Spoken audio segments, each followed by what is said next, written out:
I'm going to use this leaf cutout from Dollar Tree and this metal welcome cutout to make a fall sign. Before I get started, I'm going to go ahead and remove the string and the bow that came on it.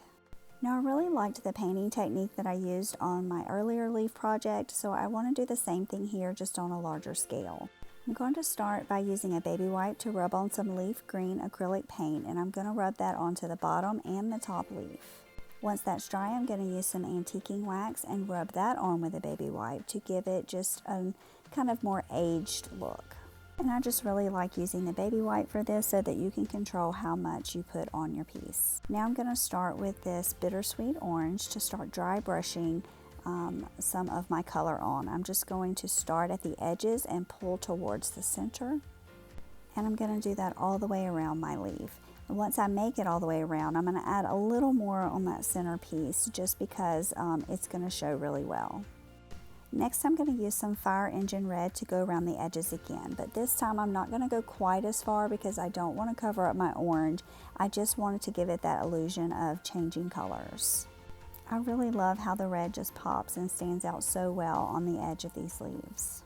Then I'm going to take a brown ink pad and just go around the edges, rubbing it on each edge and a little over the top on the corners. This just kind of gives it a little more defined look. It gives it that aged look, and I'm going to do it on the top leaf as well.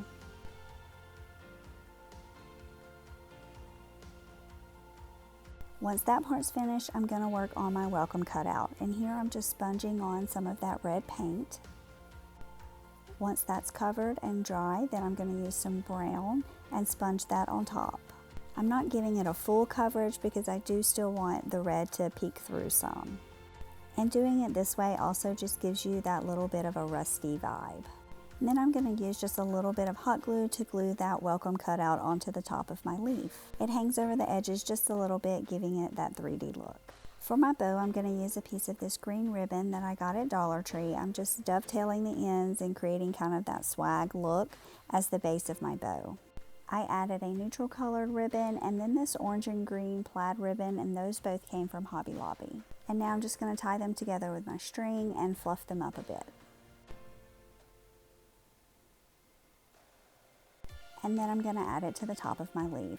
I'm going to add a dot of hot glue here to secure it, but then also I'm going to use the ends of that string to just tie it to the bag as an extra way to hold it on. And then I'm going to add the little string that came with it back on as a hanger. And here you have a bright and vibrant welcome sign that looks just like the changing leaves outside. Thanks for hanging out with me for a bit, and if you love it, be sure to like, share, and comment. Enjoy the rest of your day.